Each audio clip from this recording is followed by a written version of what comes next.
The role of hormones in weight loss. If you look around the web for advice on how to lose weight, you'll find that people fall into two broad camps. There are those that believe weight loss is entirely dictated by that caloric deficit we just discussed, and there are others that feel there are other, more important factors at play. Let's take a look at some criticisms of the calorie deficit approach to dieting.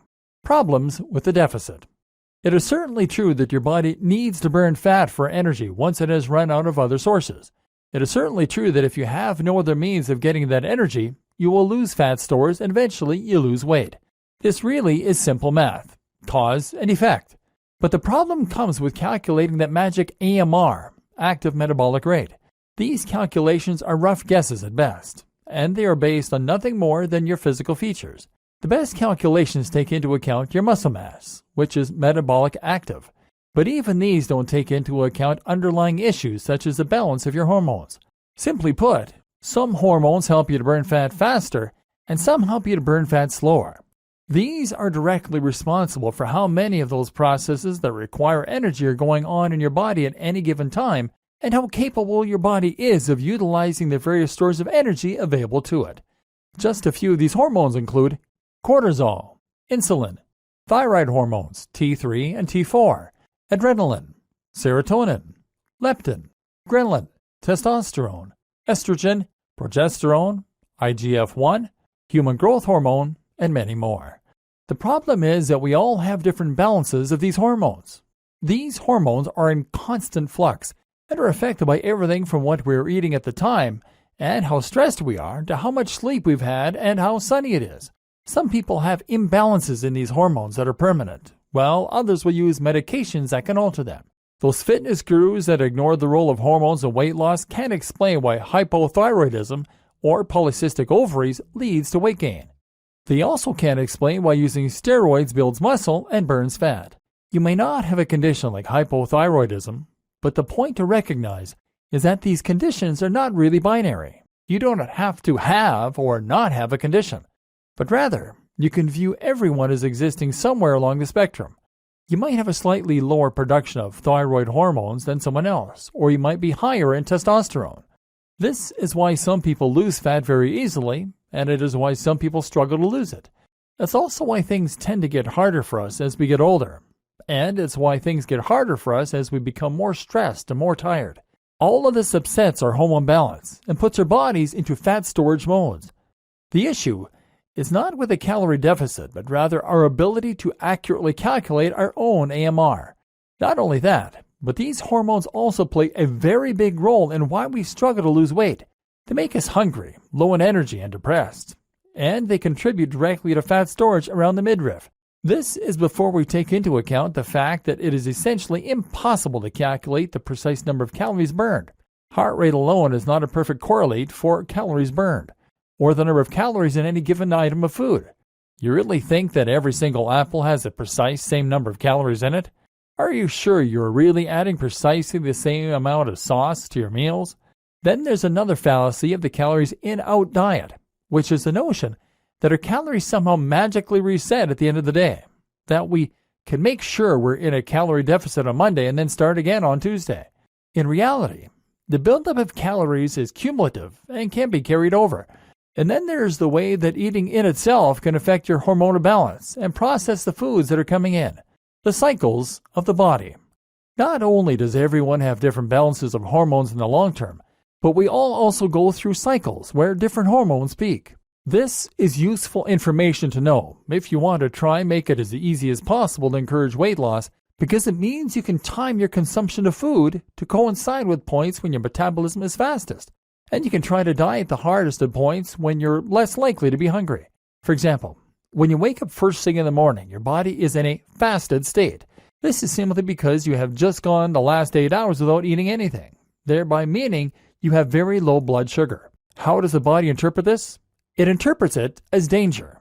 In other words, your body will now react by telling you need to eat, and you need to eat fast. If you don't get food into your system quickly, then you might starve.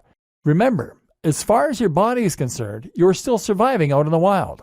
Thus, your low blood sugar will trigger a release of cortisol, the stress hormones that will motivate you to go and find food. This is also what makes us grumpy in the morning. You'll release sugar from stores into the blood, and you'll produce ghrelin, the hunger hormone.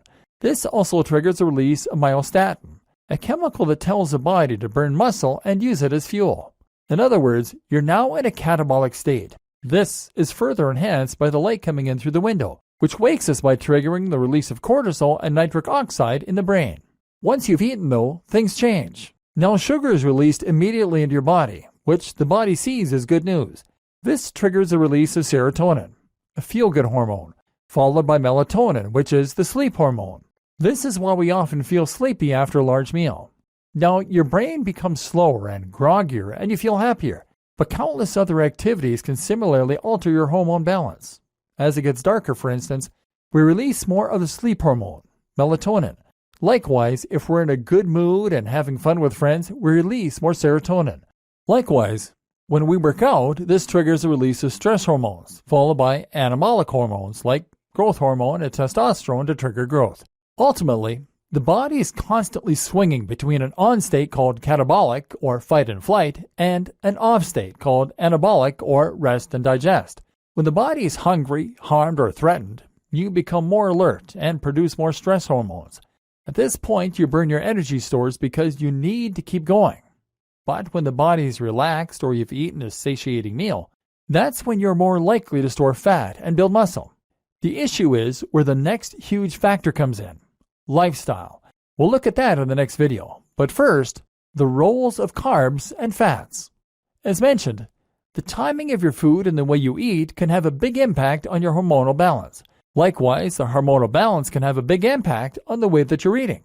For example, if you eat first thing in the morning, you break your fast. That is to say that you take yourself out of a catabolic state where the body is desperate for food and is burning fat. And some people will then try to extend this catabolic state for as long as possible as a trick to burn more fat. They might even engage in something called fasted cardio, which means that they'll work out first thing in the morning, before breakfast, so that the only thing available to burn is stored fat. Another trick is something called carb backloading.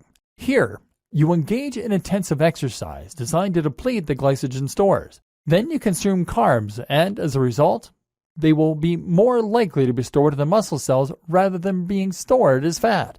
But the technique that most people are interested in is to avoid simple carbohydrates altogether. Simple carbohydrates are any carbs that release their energy immediately into the blood. These tend to be the sweetest carbs like sugar, cake, and white bread. By eating these, you cause a sudden spike in blood sugar, which triggers the release of insulin and puts your body into a fat storage mode. If you avoid these simple carbs, however, then you can maintain more of an equilibrium and thereby prevent your body from storing the energy. Instead, you'll simply be replenishing your blood sugar as it is being used up. This is the objective of many low-carb dieters, who will instead rely on complex carbohydrates and fats, which digest much more slowly and therefore release sugar into the blood at a slower rate as well. Some low-carb dieters and fasters will go even further to try and reduce blood sugar to the point that the body begins producing an alternative energy source, ketones. Do you need to worry about this? Is any of it relevant for losing your belly? Don't worry. Everything will be explained into a simple-to-follow program very shortly.